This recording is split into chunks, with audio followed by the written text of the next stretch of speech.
Look at you guys. Man. Say hi to my better half, everybody.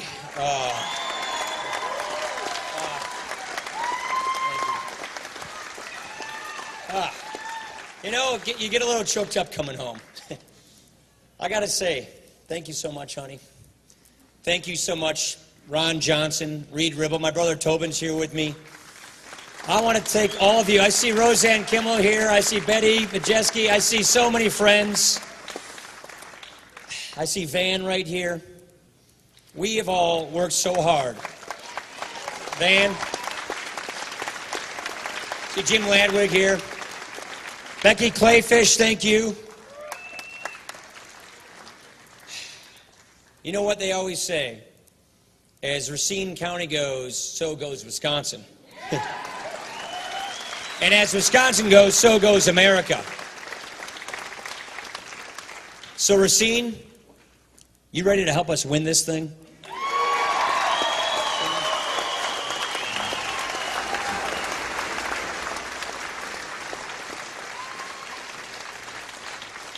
It feels so good to be home.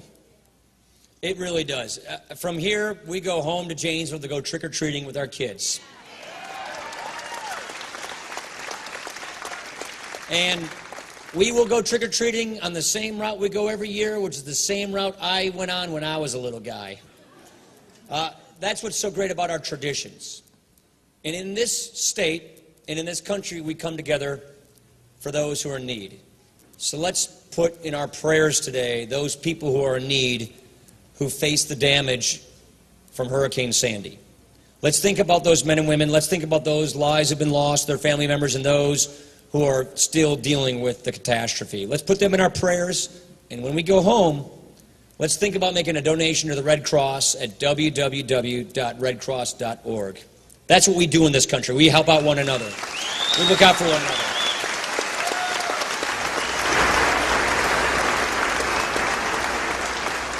Now, so many of us have known each other for so long. We're not just picking a president for 4 years here. We are picking a path for America that will last a generation. And when we take a look at what has made us great, when we take a look at Wisconsin alone, we can do better than this. We don't have to settle for the status quo. The status quo is not working for us. Look, just here in Wisconsin, we are a manufacturing state.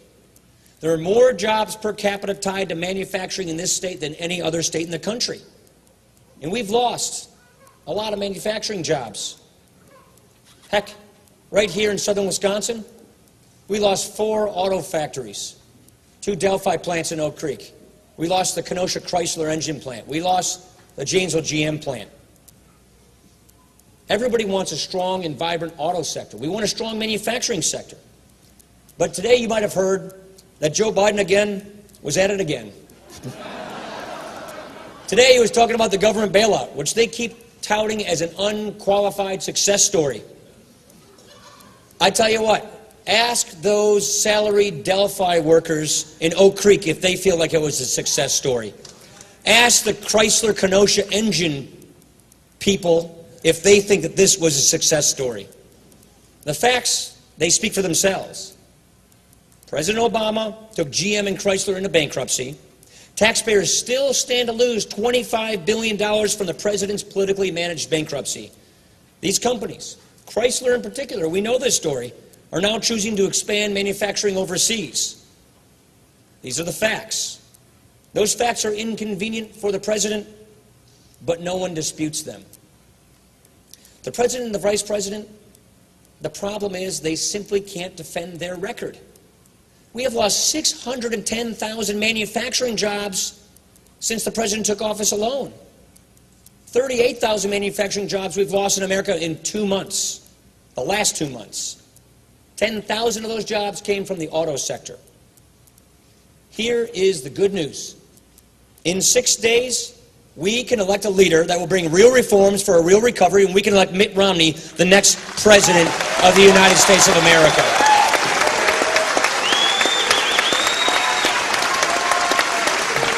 You see, in the closing days, In the closing moments, they want to distract. They want to distort, to win by default. I got to say, I see so many friendly faces here. When I was at this debate in Danville, Kentucky, I don't know if you guys caught that or not. I saw Jana and my mom, Betty, and then I saw Nancy Mulholland, Donna Pullman, and Laura Halberstadt right out there in the front. Seeing these friendly Racine faces gave me such peace and gave me such comfort, because I know, and I see them right now, right there. The three of you always stand next to each other, it seems. Seeing such good friends, seeing people who care so much about their community, seeing people who care about the values that built this country, it gives me hope, it gives me heart, and it gives me the knowledge and the faith and the confidence that in 6 days, we're going to put this country back on the right track.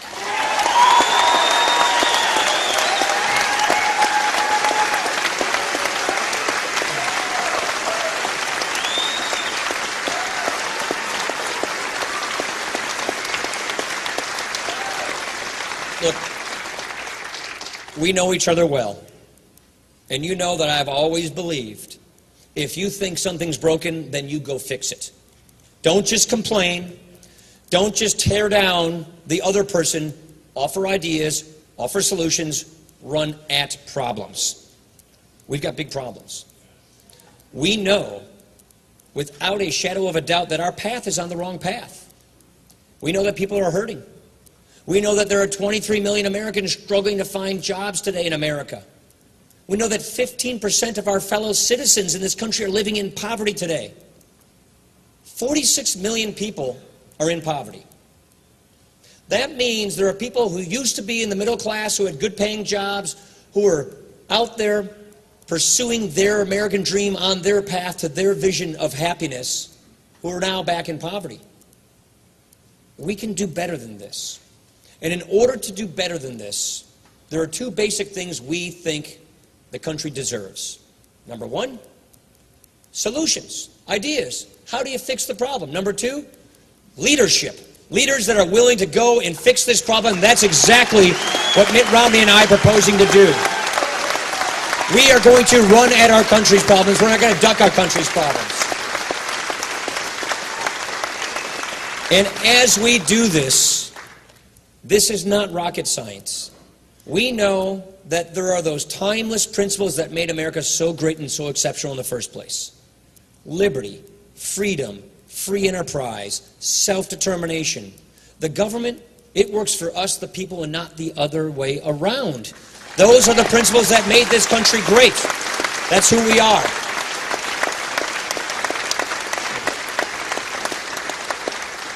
The American system of freedom and free enterprise has done more to help the poor, more to give people the right to rise in this country than any other economic system ever designed. Why would we want to replace it? We want to revitalize it. And that's why we're offering these ideas. That's what this whole 5-point plan is all about. The reason you hear Mitt and I talk about our 5-point plan so consistently is because what we want to do is say to the country, here's your choice. Here's how you fix this mess. Here's how you get people back to work. Here's how you grow the economy. Here's how you create 12 million jobs. Here's how you leave our children and our grandchildren with prosperity instead of a burden of debt that will compromise and diminish their future. 5 plans, 5 points. We have so much energy in this country. Let's use that energy we have in this country and put people back to work and get real jobs back in America. That's good for manufacturing. That's good for consumers. Keystone Pipeline, oil, gas, all of it. And look, I've got friends, constituents, whether it's Delphi or Chrysler or GM in Janesville, or people who have been we've had great manufacturers that are gone. And so a lot of people, whether they're in their 30s or their 40s or their 50s or their 60s, they thought they'd have the same really good paying job that would be able to provide for their families so they could get ahead, just like their folks did. A lot of those jobs are gone, and a lot of those people are struggling. A good friend of mine in Janesville, a guy I've known for a long time, lost his job at the plant. He was making $25 an hour with benefits. Now he's making $9 an hour at Quick Trip, no benefits. There are 23 million people like this. We don't have to settle for this. So our goal here is to make sure that we get the bureaucracy out of the way and get them the skills they need. Go to Gateway, go to Blackhawk Tech, go to Parkside, go to Whitewater. Here's the benefit, here's the skills. Go get a good skill so you can get yourself back on a path to prosperity, get a good job for the 21st century. This is essential to getting people back onto lives of self-sufficiency, back into lives of pursuing their version of the American dream. This is critical. That's point number 2 in our 5-point plan. We can fix this. We also got to remember that 95% of the world's consumers are overseas.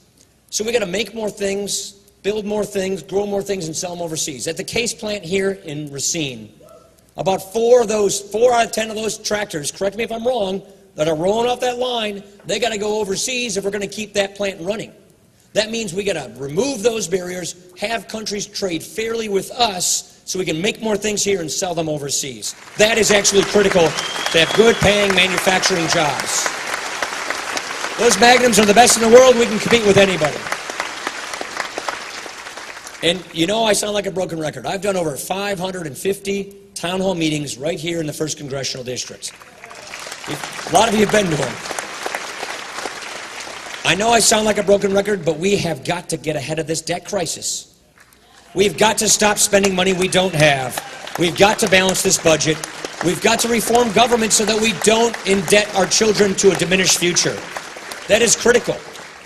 This debt not only hurts the economy today, it not only puts a huge cloud of uncertainty on job creators today, it guarantees that our kids are going to be worse off. We've never done that in this country. We need leaders to lead. Look, we passed budgets in the House. The Senate, Ron Johnson needs help. You got to send him Tommy Thompson, not Tammy Baldwin, so that these guys actually do something over there. We need leaders to lead. We need to get things done. That's why we need to actually pass budgets that reforms government, that saves Medicare, that saves Social Security, that gets spending under control, that gets this debt under control. And let's also remember that 2/3 of our jobs, you know, I'd love it if they all came from S.C. Johnson and Case and the big companies. They don't. They come from small businesses. Look, overseas, which to us is Lake Superior, the Canadians just lowered the tax rate on all of their businesses to 15% last January. The Chinese, our other competitors, they're at 25% or less. President Obama is guaranteeing that if he's reelected, the top tax rate on successful small businesses, you know, the businesses in our industrial parks where most of our jobs come from, that rate goes up above 40% in January. If we keep taxing our job creators, our manufacturers, at such higher tax rates than our foreign competitors tax theirs, they win, we lose. We can't keep doing that. If borrowing and spending and taxing and regulating and more Federal Reserve money printing was the secret to economic success, we would have learned this by now. It's not. The good news is we can fix this. It is not too late to get the American dream back on track. It is not too late to turn things around and get people back to work. It is not too late to get this country back on the track it needs to get on, producing good jobs, more take-home pay, getting people back in the middle class, getting our debt under control, looking back at this moment and seeing this is when we made the difference. Look, it takes leadership. One of my favorite historians, a guy named Rufus Fierce, he said there's 4 qualities that make for a great leader at a moment when nations need them. You have to have a moral compass, a bedrock of principles, a vision for the country, and the proven ability to actually execute that vision. That is Mitt Romney. That's the kind of man that he is.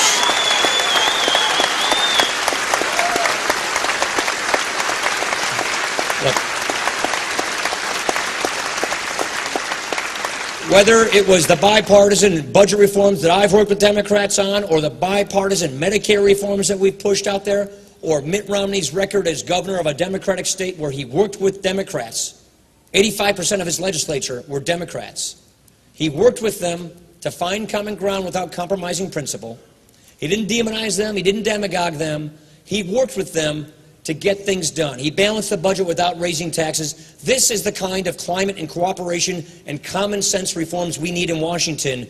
This is not what a real recovery looks like. You elect a leader like this, and we'll have the real recovery that we need and deserve in this country. Thanks, Brett.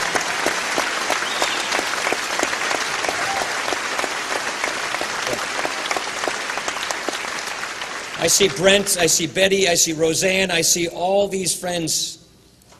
We've all been involved in fighting for our state, for our country, because we love our country, because we love our kids, because we want to leave our kids better off. We know it's not just about balancing the budget or growing the economy. We understand something deeper is at stake in this election. We understand that this is an election that will shape America for not 4 years, but for a generation. And when we think about the consequences of this election, we think about the awesome responsibility we Wisconsinites have in this election. The responsibility we have as one of those few battleground states that will determine the outcome of this election is a great privilege, it's a great opportunity, but it's a big responsibility. And when you really think about it, it comes down to whether or not we're going to advance the meaning of the American idea, or whether we're going to go down the path, all too familiar in capitals like Europe, where we have more economic stagnation that promotes more dependency that ends with a debt crisis. We have to reject that. We believe in a dynamic, growing economy that produces opportunity, upward mobility, and releases the American dream for everybody. The American idea is very special. It's very unique. It's an idea. Our rights, according to the Declaration of Independence, they come from nature and nature's God, not from government. That's the American idea. That's who we are.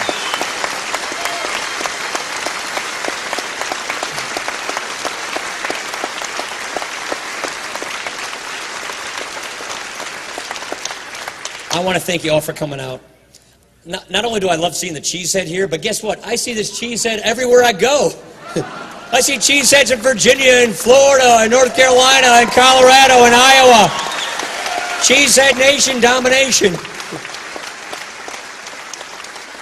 The point is, our fate as a nation is within our own hands. We can do this. We've been through a lot together. We've made a big difference. We can continue doing that. And then we can look back at this moment as the moment we got it fixed, we got it right. Winston Churchill probably said it best. The Americans can be counted upon to do the right thing, but only after they've exhausted all the other possibilities. I sort of think that that's where we are. This thing is going in the right direction. We're making sure that we elect real leaders to give us real reforms for real recovery that protect and safeguard our principles. Our founders created this vision, and I know some of you here are veterans. Our veterans secured it for us each and every generation, and we thank you for that.